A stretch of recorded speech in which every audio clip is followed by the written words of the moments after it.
Le Seigneur soit avec vous. Et avec votre esprit. Évangile de Jésus-Christ selon saint Luc. Gloire à toi, Seigneur.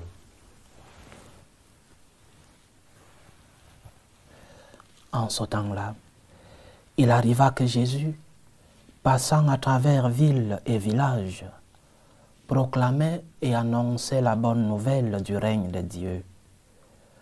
Les 12 l'accompagnaient ainsi que des femmes qui avaient été guéries de maladies et d'esprits mauvais.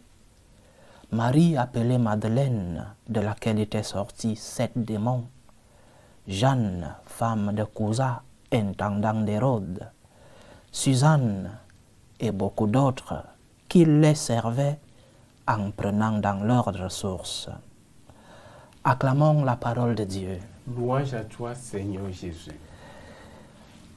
La religion que le Seigneur Jésus vient fonder est une religion non seulement de continuité, parce que lui-même a dit qu'il n'est pas venu pour abolir, mais pour rendre plénitude la religion juive.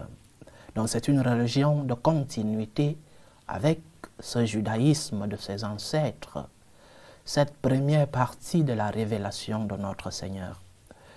Mais c'est aussi une religion de rupture. Il y a continuité, mais il y a aussi rupture. Rupture avec certains comportements religieux qui, parce que une religion guidée par des hommes, se sont enracinés dans cette culture et dans les cœurs. Et donc, il fallait rompre. Une religion de continuité, mais aussi une religion de rupture. L'évangile d'aujourd'hui nous présente une partie de ces ruptures. Dans la religion juive, les femmes avaient une partie négligente. Les femmes n'étaient pas considérées dans cette religion. De ce fait, dans les temples juifs, dans les synagogues, les femmes avaient une partie réservée où elles pouvaient voir ce qui se passait dans le temple, mais elles ne pouvaient pas être vues par ces hommes qui étaient dans le temple. Et donc, elles étaient considérées comme de seconde zone. Et que le Seigneur soit accompagné par des femmes, c'était quelque chose de scandaleux pour ces Juifs. Comment un maître, comment un prophète, pour certains, pouvait être accompagné par des femmes, alors que la religion juive interdisait que les femmes puissent accompagner les maîtres, que les femmes puissent accompagner des prophètes. Une religion de rupture, donc. Parce que le Seigneur n'est pas venu pour certains, parce que le règne de Dieu n'est pas réservé à certains. Dieu veut que tous les hommes soient sauvés. Et lorsque Saint Paul dit que Dieu veut que tous les hommes soient sauvés, il ne parle pas de sexe masculin ou féminin, il parle de l'humanité, il parle de l'homme avec un grand H. Donc, hommes et femmes et aussi enfants. Dieu veut que tous les hommes soient sauvés. Et Jésus est accompagné par des femmes. Une révolution donc. Notre religion n'exclut personne. Notre religion n'est pas une religion d'élite ou une religion qui exclut. Notre religion, parce que Dieu veut que tous les hommes soient sauvés, notre religion est une religion qui ouvre les portes à tout le monde. C'est une religion qui reçoit tout le monde. La seule condition d'être disciple du Christ, c'est de reconnaître non seulement la divinité de Jésus-Christ, mais aussi reconnaître que nous sommes des pécheurs, reconnaître que nous sommes faibles et donc nous avons besoin de la grâce de Dieu. Parce que Dieu veut que tous les hommes soient sauvés et parviennent à la connaissance de la vérité, l'homme devra reconnaître sa dimension de créature qui cherche le Créateur, sa dimension de pécheur qui cherche la grâce de Dieu.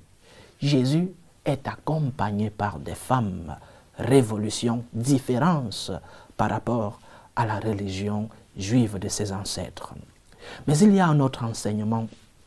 Ces femmes, lorsque l'Évangile parle des 12 qui accompagnaient le Seigneur, l'évangéliste n'ajoute rien. Les 12 l'accompagnaient. Mais lorsque l'évangéliste parle des femmes, il ajoute qu'il les servait en prenant sur leurs ressources. Les femmes qui accompagnaient le Seigneur servaient le Seigneur, mais en prenant sur leurs ressources. Si les 12, les apôtres, servaient le Seigneur avec leur vie parce qu'ils avaient tout abandonné, ils donnaient donc leur vie au Seigneur. Les femmes qui suivaient Jésus servaient en prenant sur leurs ressources, c'est-à-dire le prix de l'évangélisation. Que faisons-nous pour que la parole de Dieu puisse arriver jusqu'aux extrémités de la terre? Quel est notre apport pour que le nom du Seigneur soit connu? Que faisons-nous pour que Jésus-Christ puisse toucher le cœur de tous ces hommes qui doivent être sauvés et parvenir à la connaissance de la vérité? Il y a un prix que nous devons payer pour que le nom du Seigneur soit connu. Il y a un prix que nous devons payer pour que le nom de Jésus-Christ règne sur la terre. Il y a un prix que nous devons payer pour que Jésus-Christ puisse toucher le cœur de tous les hommes. Ce prix, ces femmes qui accompagnaient le Seigneur étaient conscientes de ce prix à payer. Jésus qui passait de village en village, de ville en ville, avait besoin de la collaboration de celles-là qui l'accompagnaient et qui avaient des biens, qui avaient des ressources, parce qu'on ne peut donner que ce qu'on a. Et quelqu'un dira, moi je n'ai pas. Est-ce vrai que nous n'avons pas? Est-ce vrai que nous ne pouvons rien faire pour l'évangélisation? Est-ce vrai que nous n'avons rien? Je ne le crois pas sincèrement. Je crois que nous pouvons tous donner quelque chose pour que le nom du Seigneur soit connu. Mais pourquoi cette femme donnait-elle ce qu'elle avait pour accompagner le Seigneur dans sa mission? Par reconnaissance, par gratitude, parce qu'elle voulait, après avoir expérimenté l'amour de Dieu, il fallait que les autres fassent la même expérience qu'elle. Parce que Dieu a touché mon cœur, parce que j'ai fait l'expérience de l'amour de Dieu, parce que je vis en Jésus-Christ et le Christ vit en moi et je vois cet amour de Dieu dans ma vie, je ne garde pas cet amour pour moi. Je fais tout pour que le nom du Seigneur soit connu. Je fais tout pour que les autres puissent jouir de la présence du Seigneur, que les autres puissent faire l'expérience comme moi j'ai fait de l'amour de Dieu. C'est ce que nous, les franciscains de Marie, appelons un amour avec des œuvres. J'ai fait l'expérience de l'amour de Dieu. J'ai fait l'expérience de l'amour du Christ dans ma vie. Alors, non seulement je mets ce que j'ai au service du Seigneur, mais aussi j'aimerais que d'autres puissent faire la même expérience de la bonne nouvelle du Christ dans leur vie. Alors, chers frères et sœurs, donnons notre part pour que le nom du Seigneur soit connu. Collaborons pour que l'évangélisation arrive jusqu'aux extrémités de la terre, pour que la bonne nouvelle puisse toucher autant de cœurs possible. Nous pouvons tous donner quelque chose. Les apôtres, les 12, ont donné leur vie pour accompagner le Seigneur. Et toi, es-tu sûr que tu donnes au Seigneur ce qu'il t'a déjà donné comme amour en retour? Est-ce que tu collabores pour que le nom du Seigneur soit connu? Est-ce que tu collabores pour que l'expérience de l'amour de Dieu que tu vis, que les autres puissent recevoir cette même expérience? Ces femmes qui accompagnaient le Seigneur, parce qu'elles avaient été guéries, parce qu'elles avaient fait l'expérience de l'amour de Dieu, elles prenaient sur leurs ressources pour l'évangélisation.